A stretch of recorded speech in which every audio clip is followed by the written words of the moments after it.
Hello everyone, and welcome to Canadian Tire Motorsport Park for the penultimate race in our Mopar Pro Superbike National Championship Series.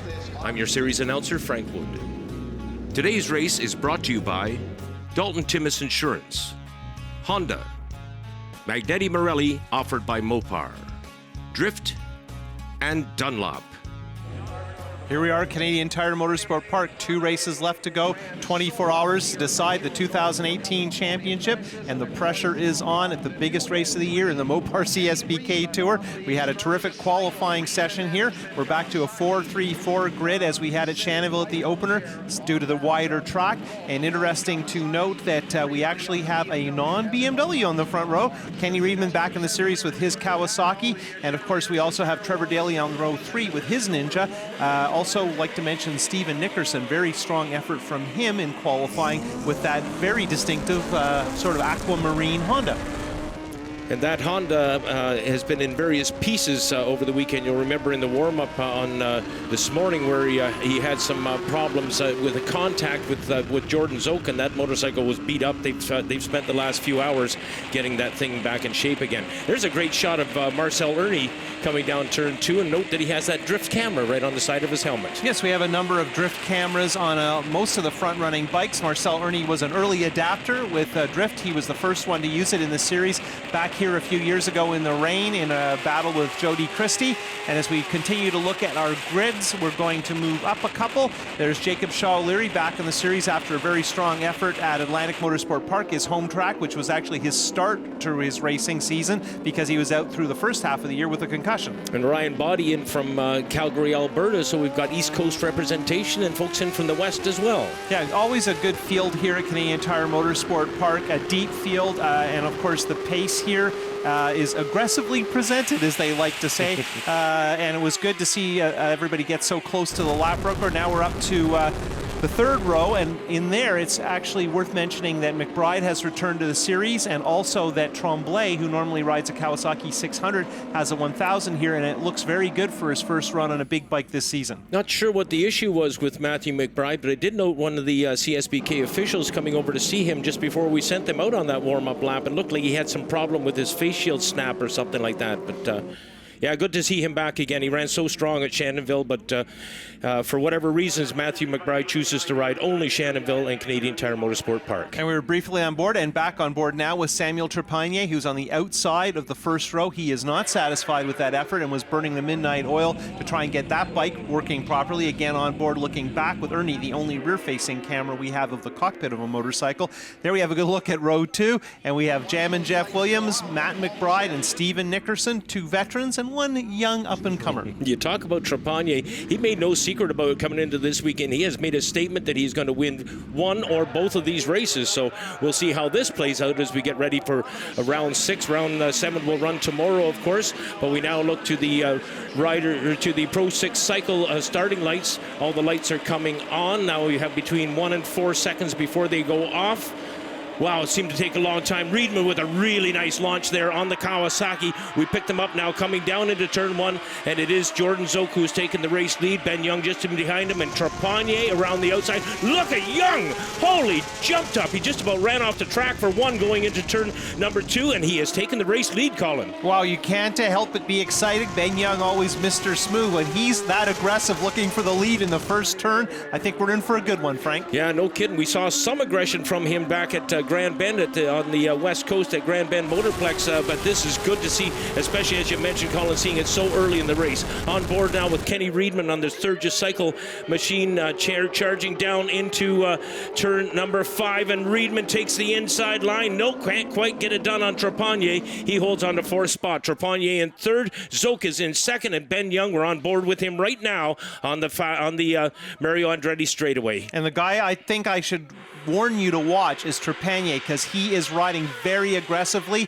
He's impatient. Wow, is he ever aggressive? There he goes, and he has cleanly passed Zoke. Zoke wasn't even in the picture on that one. Now Trepagny looks to the inside of Ben Young. A little bit too early to tack Braveheart just yet. Zoke drove it in deep, and Trepagny much deeper, and I don't think anyone was prepared for Young and Trepagny riding this hard this early in the race, and it should be good to see these two go at it. Trepagny squared up that corner nicely, had a good inside line on on Young coming out of turn number 10, but he didn't quite get the drive to get the job done on the straightaway now. And remember, these two bikes in first and second, neither of these guys have ever won a national, and both are very hungry to do so, have battled Zoke at times. At our last round at Atlantic Motorsport Park, it was more Trepanier, but we've also seen Young, particularly at Grand Bend, look like he was going to win, and these guys want to get in front, and when Jordan's preoccupied with the title chase, this might be the opportunity to score that first career national victory. We're seeing a very strong fifth place ride right now by Jeff Williams on the number 7 machine, and coming down into Moss's corner. Oh, down goes Trepanier. Trepanier's gone down. He's out. Trepanier lost it at the crest of the first turn, 5A they call it in Moss, and it wasn't obvious that he made any kind of mistake, so that's really tough luck, and I was honestly looking forward to him engaging with Young. That completely caught me off guard. I was not anticipating that, nor this, with Kenny Reedman now steaming up alongside Zoke, and he has made the pass on the outside going into turn number 8. The speed man, Reedman, has moved into second spot. Really unfortunate to lose Trepanier, but apparently Reedman decided, well, I guess someone has to draw all the attention here. Might as well be me, another guy who has never won a national and is looking for that first win here at Motorsport. He hasn't forgotten a thing, and Jeff Williams benefits, of course, from Trepanier's mishap. Williams is now running in fourth. It's good to see a wily veteran like that after such a long hiatus come back to the sport and start showing so strongly. Yeah, Jammin' Jeff is the 4th bike on the road. We could see him in the background on board there of the red motorcycle, and he is actually pulling away from those behind him, so it'll be interesting to see if Williams can hang into the draft. Young's got a pretty healthy lead just now. We're going to give him about 10 or 12 bike lengths, but I always tend to get a little bit excited when I see them coming out of 3 with a lead like that, forgetting how quickly that lead can disappear on that back straightaway. Yeah, if you're in second or third and you're fairly close and you get a good launch at the bottom of the hill, right just around here. So here's 5A, 5B. Right here, you need to get on the throttle early and be very squared up on the bike, and if that works out for you, let's go back and watch the first lap. And right now, Ben Young looks like second or third, and suddenly he just hooks it up. Wow. and using the edge of the curb and what little room there is at the top of turn 2. And here we go with Trepanier's view, and it really shows how aggressively Young has chosen to attack. That is the place where Zoke kept passing Trepanier last year, and Young obviously watched those videos and he made it work early and decisively. Now watch Trepanier. He might be a tad on the inside, but it doesn't look like any kind of a mistake. But right there at the apex when maybe he was picking up the throttle, didn't have the weight where he thought it was, and he just pushed the front end away. That was a tough break, especially for a guy that came into this weekend with such great confidence that he was going to beat up on the back. This is the time when we have to mention there's another race tomorrow, so hopefully Trepanier's crew can get that BMW sorted and come back. We saw him do it at Shannonville earlier this year. I was going to comment on the line that Ben Young used last time around turn 2, Togan going on the inside of Zoke. There is a bit of a dip there, as you well know, Colin, that it is a bit of a risky move to take that line. Yeah, the inside there has always been fraught with risk, but we've seen more and more people using more and more of the track. Jordan last year used more track than a lot of the other riders, but the guy who really blew the thing open in terms of line choice was Cordy when he was here 2 years ago with his Aprilia. Rode in all different sections of the track, and even when he was wide, never seemed to lose any time, and kind of illustrated that there's more track to be used than some of our racers were aware of. We were on board with Zoke looking at Ben Young. Now we're with Kenny Reedman, rather, looking back at Zoke. Now up over the hill under the Canadian Tire Bridge, and Kenny Reedman still has second spot as he moves in just very slightly on Ben Young. Seems to be pacing himself. And speaking of pacing, do you get a feeling that Zoke might be just waiting? Well, there's no pressure on Zoke at the moment. There's no one close behind. His pit board, which he's about to see, will tell him that. What I find interesting is lately, though Jordan mentions it's so hard to try and win a race and win a championship at the same time, the last 3 years here on Saturday, he's won the race and won the championship. The last 3 years, he's won both doubleheaders. He hasn't left much on the table for anyone. He takes all the hardware, all the money, and all the praise, and it's deserved. And way back in the day, we sometimes saw Zoke interesting what Reedman was up to there. Sometimes we saw Zoke having to be careful, finishing 6th or 8th, because that's what was necessary. I certainly remember a race in the rain at Shannonville where he came dangerously close to falling out of the championship, trying to be careful. But this is a different situation, but I believe if they finish the way they are now, it's not enough for Zoke. If Young leads the most laps, he's going to be in the conversation going into tomorrow. Well, if Zoke doesn't wrap up the championship today, it'll be the first time since 2013 2015, actually. We had to go to Mont-Tremblant up in Quebec to settle that one, and that was between Alex Welsh on the Suzuki at that time and Jordan Zook, just new to his BMW contact. Right on board with Riedman, having a good look at Ben Young. Young probably just a tad careful there, probably wondering if he was going to see a wheel on the left or the right as he started to turn into turn 8. And this whole section 8, 9, and 10 is a bit of a funnel, and you can go a little bit offline, but in the end it can hurt you right here coming onto the front straightaway. And of course the drive on the front straight will eventually be crucial on our last lap, because usually these races come down to the last lap. And this section of the track is very fast. The average speed is shockingly high here at Motorsport. How many times have you seen it come down to the last lap? And I can cite twice, as a matter of fact, where we've seen the 5th place rider go to 3rd in those last 2 corners. Looking backwards from Young's bike briefly as we break on our way into turn 3. Young a little bit wide, maybe just trying to cover all bets there, although 3 is a tricky pass and most of the guys are a little bit careful in 3. Now heading downhill in the chute, one of the craziest pieces of racetrack there is, and definitely a challenge as you break on the way up the hill here. And that of course is where Trepanier ran into his hard luck. And into this earlier today we had the Liqui Pro Sport Bike race, and just crazy, we lost three of the top 4 runners there on the last lap before Kazaz went on to win and take his 2nd straight championship. Well, we have no way of knowing what happened to Williams, but he is definitely not in this fight any longer. And you can see the lap times really close amongst the top 3, really nothing between them. Trevor Daly doing a good job after qualifying poorly due to some issues, so he's got that Kawasaki running well, and he's doing decent times, but nothing that's going to get you to the front. And also, with these guys running basically a 21 flat range, they're pretty close to qualifying. Remember, they're not on the special Q tire. They've got a tank full of fuel. So this kind of pace early explains why they've shaken off Jeff Williams and everyone behind Jeff Williams. Yeah, and they've really shaken off Jeff Williams. He's dropped from 4th all the way down to 8th place when we looked at that timing sheet.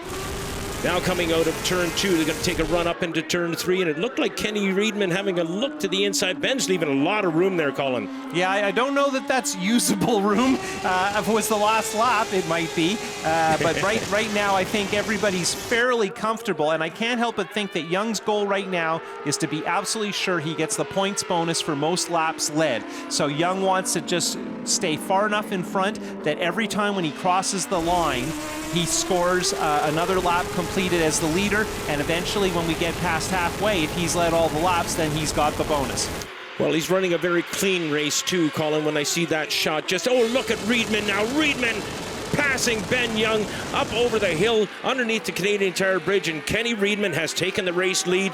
Ben Young trying his best to catch up, but doesn't look like he can get it done just yet. We'll have another stab at him, no doubt, going into turn number 1. Oh no, he ain't gonna wait that long now. Look at, he has a look to the inside of turn number 10. They were perfectly side by side at one point there, and they are side by side once more. You would have need a camera at trackside, Colin, if that was race end. Well, that was a camera at trackside, and I'm not sure. I think Young was ahead by the line, and I think if anything, maybe Riedman gave him a little bit of space because we're still reasonably early in the race. Now let's go back and watch the sequence again. So we start off here, we're on board with Zook, and we're watching Riedman, and Young has a bit of a wheelie, probably loses just a bit of time, and that helps Riedman get by a little early, and Riedman gets back across, picks up the line, and Young falls in, try and pick up the draft. Now we're in turn 9 again, looking from Zook, and right here, Young decides I'm going to give it a shot and doesn't bother to pick up the line, goes up the inside, and Riedman, if anything, left the door slightly open. And right here, I think Riedman sees what's going on.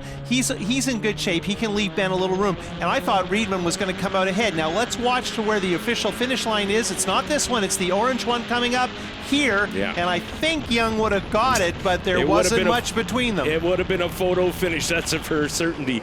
Now back on into race action once more, and into turn number 8 once more, with Ben Young leading over Kenny Riedman and Jordan Zook, and Zook looks like he's getting ready to offer Riedman something pretty soon here, as Ben Young has what I would consider to be a relatively comfortable lead. An interesting situation with Zook, and one of the things you get from being a little bit careful, and Jordan knows he has pace, he's not worried about that, is that he's observing, knows what these guys are doing and how hard they're working their tires. And there we look at the times, and Young is now a little bit faster, not a lot, but a couple of tenths, which is meaningful when they're this close together. And that suggests that that Young maybe has more ultimate pace, but given the nature of the draft, the slipstreaming up the back straight, that isn't enough to get away. And the 5 riders in behind him all locked in at the 1 minute and 22 second bracket. So that is a very close group of riders as well. Kenny Reedman getting just a bit of a step out there off the rear Dunlop slick on that Kawasaki on the exit of 3. Here they come down into 5A, bank it over to the right. Here is at 5B, and they'll stand it up and give it a handful of horsepower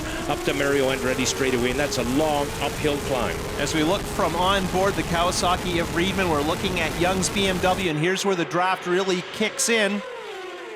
And Reedman pulls out and has made the pass, has he or not? He's completely side by side. He appears to be in front of him there.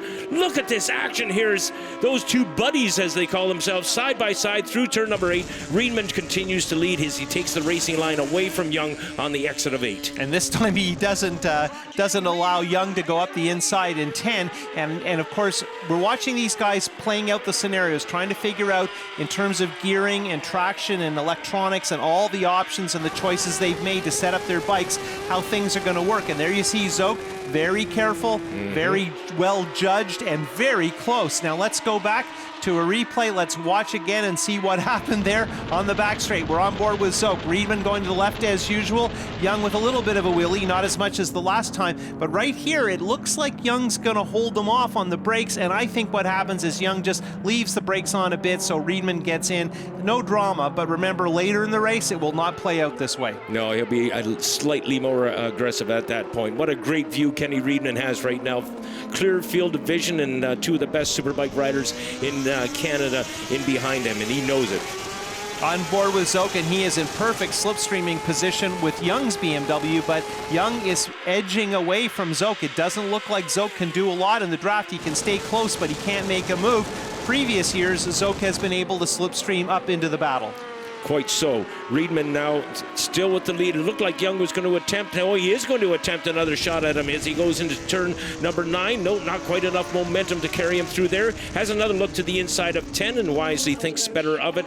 He'll stick in behind Kenny Reedman for at least this shot down the front straight. And I think Young's just feeling it out, seeing how the reverse math might be able to work, what you can, what you can't do, where you have traction. Look at that.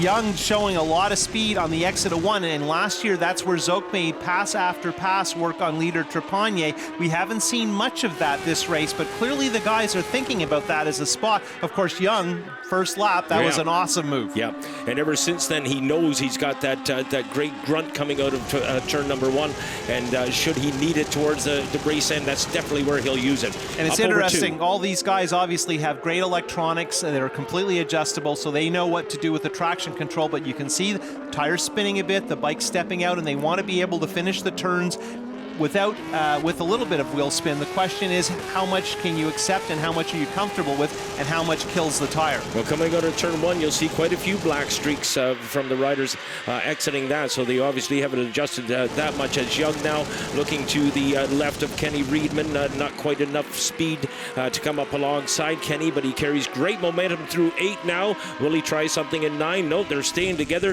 1, 2, 3, just like that as they did 1 lap around. Oh, and now Young is on the move. Looks to the inside of 10. No, he pulls out and looks, but nothing there. I think that's a move he thinks he can make, and right now it looks like he can make it. Testing the waters, is he? Yeah, and we're just at the halfway mark, and these guys are, if anything, closer together than they were at the start of the race, well clear of everybody else. There's nobody else who has a chance to join this unless it turns into a bit of a schmozzle the way the Pro Sport Bike race did. Yeah, quite so, but at the speed and the rate that they're circulating here, Colin, and the fact that we have such a large grid, that we can fully expect that they're probably going to run into traffic before this race ends. There will be traffic. The question is, do you hit them in clumps? Are they racing each other? If you can hit them one at a time, and I shouldn't use the word hit, if you can encounter them one at a time, then you're probably all right. But if you get far enough up that there's some decent riders battling, they become very difficult to pass. And remember, they're expected to hold their line. There's blue flags that warn them that they're going to be passed by the leaders, but they don't have to get out of the way. That's not a requirement. It's not similar to car racing. And of course, these guys do not have mirrors. They do not know exactly what's going on behind. Quite so. And our top 3 riders have essentially been riding as one. You see them grouping up there coming in. Young takes the lead back again with a beautiful inside pass on Kenny Reedman going into 8. And it looked for a second there like Reedman might try and get right up beside him again. He looked, and you can't help but wonder if the look would be more than that later in the race. And here you can see Reedman spinning the tires as we come onto the front straight, working hard with that Ninja horsepower. Now we go on board and look at Young. He's trying to figure out what to do with Reedman. Reedman stays on the conventional line, the wide entry, into the very, very fast turn 8. And at this point, Young has the move made, and he just kind of lets the bike settle. He drifts just a bit wide, but it's a hard pass to retake unless Young makes a major mistake. Right here you can see that Zoke is considering that something might occur, and this might be the opportunity to pick up maybe 2 spots. It wouldn't be the first time he pulled that kind of a move in this section of the track. And late in the race, 8, 9, and 10 is where Jordan goes hunting. Yeah, getting back to that lap rider situation, Colin, I was going to mention that these 3 riders are essentially riding as one, so when they come up on rider or riders, they're going to pass as one. Well, you're sure hoping so, but of course traffic could be the thing that blows the race open. There's just no way to tell, and it depends on how optimistic or bold you want to be, and we've certainly seen some races that Zoke has won that stand out, Shubenacadie and Grand Bend, where last lap or traffic moves have got him that victory. Let me refer to the back straightaway once more. We were watching Ben Young lead Reedman and Zoke up the back straightaway. I can remember seeing a number of riders who would cast their wheels into that ditch on the right-hand side and throw up a few pebbles in order to guard and perhaps strengthen their race lead. Ben Young doesn't seem to be that type of rider. Doesn't make you popular with the other guys, but we've seen it over the years. Steve Crevier, 6-time national Superbike champ, was the king of those sorts of tactics, trying to use all the track and outwit the people around him, particularly at Shubenacadie, Nova Scotia. Steve knew every trick in the book and taught a lot of the young guys those tricks. Well, tricks to learn on your way up, and of course Zoke has got a bucket full of them as well. Should he need to draw into his well, he's got a deep well to draw from, and goodness knows we've seen it time and again where late in the race Zoke will pull out some of his magic. Exit of turn 3 there, just solid rubber right across the track. Everybody's lighting up the tire and making them work hard. And of course, all the bikes can spin the tire in the series except maybe for the lightweight bikes. But these super bikes, all of these bikes we're watching right now are in the 190 horsepower plus range. The limit is 200 horsepower post-race on the DynoJet Dyno. But these are very fast motorcycles. Oh, Young has got some yardage now. Look at the distance between he and Kenny Reedman now at the end of the straightaway. If Reedman was going to make up any time at all, Colin, he would have done it then, and he didn't do it. Also, that was about the first time we've seen Young actually take his normal line, as if he's decided to see if he can get away. Very hard to break the draft, but he has opened up a few bike links, so that trip up the straight went pretty well for him. Yeah, as I was commenting earlier, you quite often see a good lead disappear on that back straightaway, but that now is not the case, not on the last lap at any rate. Now, as I mentioned that, it looks like Reedman and Zoke are working against one another and indeed starting to close up on Ben Young. And guess what? We got company up front. Looking backwards at third place, Jordan Zoke, season-long points leader, reigning champion, unbeaten in over a year. Hasn't lost since Grand Bend last year when Bodie beat him with the Yamaha, and he's trying to clinch another title. 2 riders coming up that they're going to have to deal with. I believe that's JF Oban, if I'm not mistaken, on the Suzuki GSXR, and all 3 riders have gotten cleanly past our last year's amateur Superbike champion, Oban. Good to watch the shot of Reedman there and how smooth he was as he attacked 5B. Very efficient. Of course, he's thinking about getting the most out of that Kawasaki and staying in the draft. I think that's Demaray on his Kawasaki 600. Quite so. Rider likely to be our top rookie pro this season, as obviously the thousands make short work of the 600 on the back straight. Well, keep in mind, too, if you watch those 2 riders, Demaray on the 600 and Oban is on a GSXR 1000, so Demaray doing a tremendous job in that regard. And I think those are the 2 leaders in the Brooklyn Cycle Racing rookie pro standing, so interesting. You're right, Frank.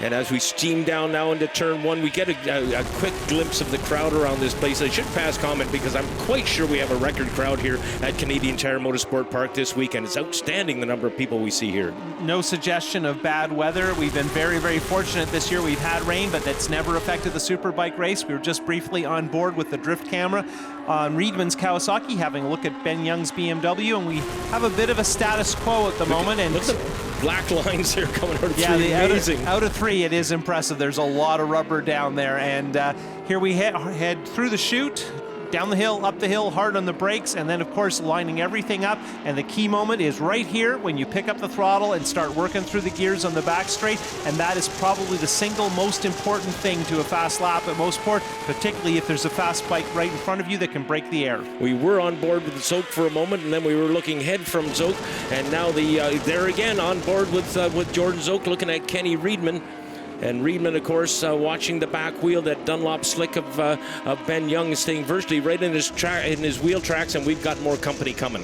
Right, heading into the final corner. Of course, every time we go through here, it's a rehearsal for that run to the line, and they're looking ahead, and Young's thinking, what's the timing going to be? And as you mentioned, Frank, two guys racing each other is a different challenge, and we are coming up on two guys racing each other. Yeah, exactly that. Three guys coming up on two guys, and they're going to meet them probably right by the time we get up into turn 3. There they are now, diving down to 2. There's our race leader, Ben Young, chasing after them.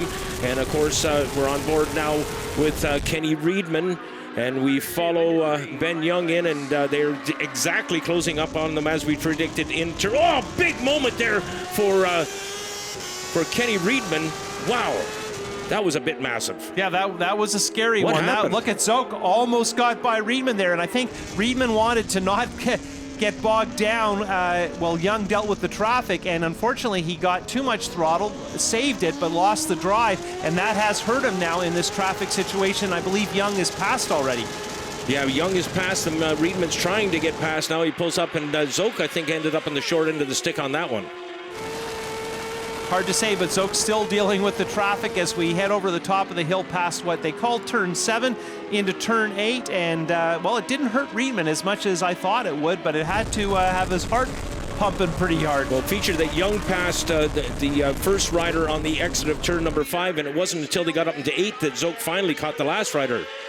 And yeah, here we go. Zoke isn't too far back. Like, he certainly isn't far enough back that it's going to be an issue. Oh, no, look at that. He's right with Reedman. So There you go, Frank. Look at how much time Jordan made up when he had to or really felt the need. Amazing. And it's amazing in the course of a lap there, the ebb and flow with the traffic and the close call from Reedman in turn 3. And we're just about back at turn 3 again. And we are getting down into the short strokes as well in this race as we're working lap number 19 right now. And just a few more laps to go. Ben Young continues to lead. Kenny Reedman is who we're riding with right now as we dive down in through that daunting chute down in through turn number 4, and Zoke is all over Reedman. Hard on the brakes and lining everything up to start yet another trip up the back straight and another slipstreaming battle, and there is a lap rider not far ahead of our leader, Ben Young, on his BMW. There's been no real moments at all in terms of lap riders, but Kenny Reedman put a bit of a scare into us there when he stepped out a bit on that Kawasaki, and as you mentioned, perhaps just a little bit early on the gas, and that can catch them out.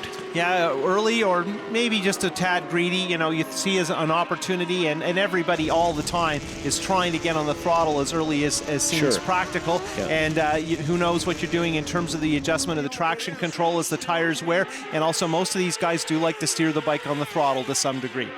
Coming up on that lap rider, Colin, as we go down, we only got 2 more laps to go, and they are catching him rapidly. They're probably going to come into him, I think. Oh, no, Ben Young's already got him. And that, by the way, is Jason Toms. He won the amateur Superbike race here last year and has been promoted to a pro, so he's in his rookie season. But Ben Young has definitely capitalized from that pass. Reedman on one side of Toms and Zoke immediately on the other side, so Zoke didn't lose anything, and that went very, very smoothly. But I think on the balance, and let's see on this next shot, Young definitely got a little bit of an edge there by being aggressive in traffic, and I think he's been doing his best to try and make the traffic work, and that time, just, you know, series of circumstances you can't predict allowed him to gain a bit of an edge. So right now Reedman's thinking, I need a really good drive if I don't want to lose the shot at the win, because there's only one more trip up the back straight after this one. Exactly. Now for the last 15, 16 laps, these lap cards have been showing zero basically for these guys, but all of a sudden Ben Young's going to see a plus this time, and it may give him that extra little bit of confidence to squeeze one out on his last lap. Well, Ben Young is trying to break away, and what's interesting is Jordan doesn't seem to be pushing the pace as much as I had predicted. Of course, we got another lap to go, but right now it's looking good for Young. Boy, if I was betting, I'd put next week's pay on Young in this one. Here we go for the final lap as Ben Braveheart Young takes it down in through turn number 1. There's the speed man, Kenny Riedman, after him. And Zoke, I think if anybody's going to suffer on this last lap, it may well be Riedman at the hands of Zoke. Well, that's what's expected. That's what we've seen before. What's good here, though, is that Young is looking for that first win, and he's going at this like he expects them to be on his tail. There's 2 ways to do it. Put yourself in second and third, and then try and look at that. Riedman looking at Zoke, so that's good news for Young, right? That Riedman's thinking more about preserving second than any shot really at Young, and he's going to need some things to go very much his way in the next 25 seconds. Well, Riedman's been out of the CSBK series for all of this year. This is his first appearance on the tour, so but for a few regional races and that run in France, he hasn't competed against these guys. Last and trip Riedman up in the ditch. Did you see that? Yeah, I did, and that will no doubt get the ire of Zoke. Riedman seeming to pick up a few pebbles and encourage Mr. Zoke to stay back just a little bit further. In through turn number 9. The left-hander, Ben Young, we're on board with him right now. He's going to stack it over into turn number 10. The checkered flag is on the front straightaway awaiting him, and Braveheart has got the blue paint on. He has won his first national championship Superbike race. And I think we can say he did that in style. Nice wheelie. He's having a look back. He sees it was a good, solid win. They were not close enough to challenge on that last lap. So that battle we were predicting didn't happen, and it was because Young made some good decisions late in the race in traffic and then managed to pull out a very aggressive pace on the last couple of laps. Oh, he is a very happy camper, is Ben Young. We felt very sorry for him after the Grand Bend race where he lost in the last 20 yards of that race. But this time, truly a great victory for Ben Young. And an important victory, his first career win in his 3rd full season on the tour. He was rookie pro 2 years ago, so now he is an official threat and the first new winner since Bodie Eady here 5 years ago. He's also become a fan favorite. I don't know if you've noticed that, Colin, but he don't care about that slick no more as he locks up the back wheel and drags it to the there's his dad, and a lot of emotion there. There's Willie from Alberta, Scott from Hindle, his team, his group of tuners, and unbelievable moment to get that first win. There's the girlfriend who gets to kiss a buggy helmet. Jane, the girlfriend, and Willie Voss there in the sunglasses. I don't know if I told you, Colin, but they got a little bit of a bet on that Willie Voss has to get his hair cut now that Ben Young's won his first national championship race. So. Yeah, I don't think anybody's worried about that right now. It's just the emotion. These guys have been working hard. They've been close. Yeah. They've been very close lately. He's upped his game. Wait a minute now. Let's not forget Mum. Let's get Mum up and over the wall. So you want to get everybody into the picture, and this is a one-time thing, but probably not the only time he's going to do this. I hope not. I'm really very happy for him to see him win, especially after the heartbreak on the West Coast. So. And remember, there's a race tomorrow, and he has a shot at the championship. It's a long shot, but for the first time in a long time, we have a battle for the championship going into the final race. Yeah, quite so. As I mentioned earlier in the broadcast, since 2013, we haven't seen that, but there he goes, a well-deserved checkered flag lap for Ben Young. And of course, he on the Scott Built and Barry Trim mold, and picking up a good sponsorship too just in the last couple of weeks with BMW Motorrad Barry. So good for Ben. Celebrating through turn 2, and after all those laps at near full pace, it's nice to relax, have the track to yourself, enjoy the accolades, the response of the fans, and the fans are excited. Largely because that was a pretty exciting race, and they are aware of how hard Young has worked to try and score that first national win. Here you can see the top lap times. Riedman a good second, Zoke in third, still on the podium, but the first time he hasn't won this year. Then we can see McBride back in the series in sixth from Tremblay. Williams, Ernie on his BMW, and Eli DeCash on his Yamaha R1, the top racer from Shannonville. Now let's head down to the podium. We are now at the winner's circle podium for the Pro Superbike race, the Mopar Pro Superbike race. And as tradition dictates, of course, we will celebrate with the top 3 riders. But before we do that, there's a gentleman I would like you to meet. 40 years ago in 1978, the first Superbike race in Canada was held right here at what was called Motorsport back then. And the gentleman that won it came all the way up from the United States of America to win that race, and he's come up this weekend to celebrate the 40th anniversary. How about a warm Canadian welcome for an American rider, John Long. Thanks, guys. So glad you could join us here, John, and I think that it perfectly exemplifies the way we feel about you. I tell you, the race here today was exciting, wasn't it? It was indeed. Are you going to hang around and do some presentations with us? We have John Eason from Mopar as well at Podium side here. And of course, traditionally, it has not changed, Mr. Long. The third place rider comes up here first, and we will invite that rider, the defending champion, the people's champion on the BMW. Would you welcome, please, in third spot this time around, Jordan Zoke.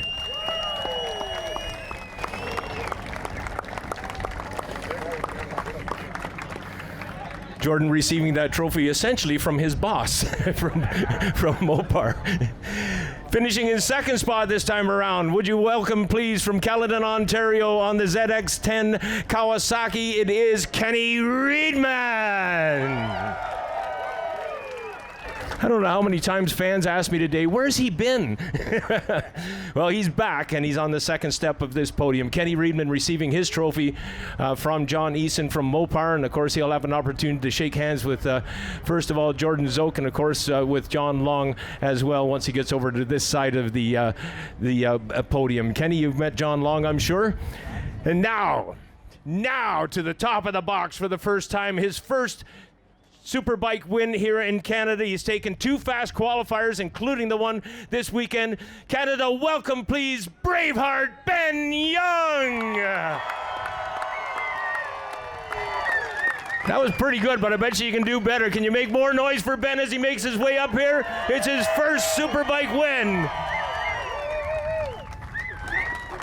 And again, in tradition, we will start with our third place finisher, Jordan. It was so exciting to watch that race. Tell us what it was like from behind your handlebars. Yeah, I just long for the ride. First off, I'd like to say congrats to Ben. He really deserved that win. I can't take anything away from him. He's been solid all year. I can't thank him enough for helping us out with the motor. Unfortunately, our good motor wasn't up to the challenge, I guess you could say. And I just had a perfect setup, man. I was just before the race, I made a change. I talked to John on the phone in Sonoma, and the bike was absolutely perfect out there. But by just losing on the back straightaway alone, I was losing 30 bike lengths. You'll be able to see it on TV. These guys are just driving around me. So about halfway, I just tried to stick with them, hoping that maybe Kenny would get the win and that I could collect the championship today. And unfortunately, it goes till tomorrow. So these guys are going to put on a great race for you again tomorrow. So anyways, yeah, I'll stop blabbering because Ben's going to want to really say something. So thanks again. And there we have it, ladies and gentlemen. He is still the people's champion, #1 plate or not. Finishing in second spot on the Kawasaki, Kenny Reedman. Welcome back, young man. Hey, thanks. It's good to be back. That was a pretty fun race. So, I miss being at the racetrack every weekend, but it was really cool to come back for this one race. Are you still tired of finishing second? I mean, I'm kind of bummed that it's the first time I ever beat Jordan, and it wasn't for a win. So, but hats off to Ben. He rode a great race. I was starting to get tired there halfway through. I haven't been training this year, and so I tried to pass him just so I could get in front and slow down the pace a little bit so I could catch my breath.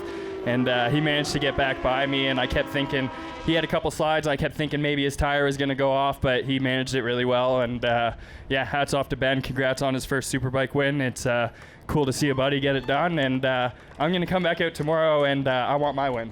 All right, I think we'd settle for that. Let's get up to the top steps and talk to Braveheart. What a thriller, what a wonderful race to watch.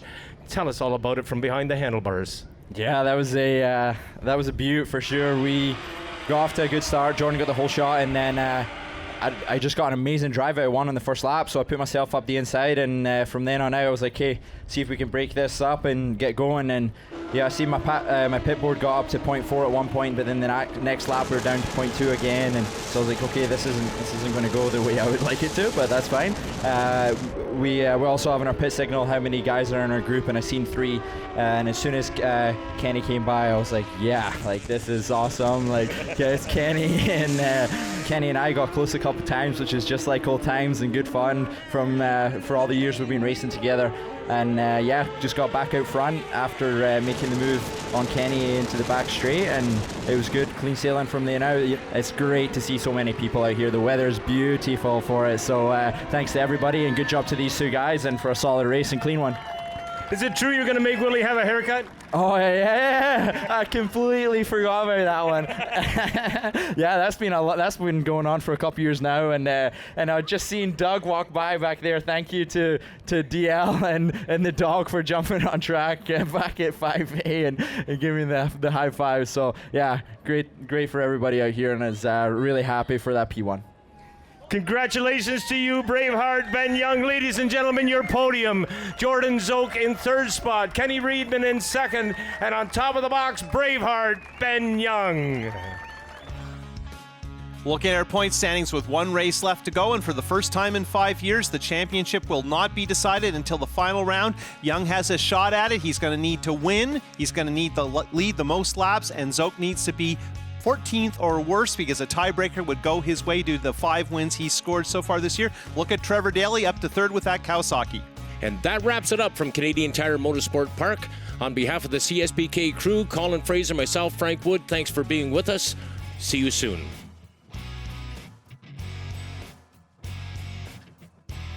Today's race is brought to you by Dalton Timmis Insurance, Honda, Magneti Marelli, offered by Mopar, Drift, and Dunlop.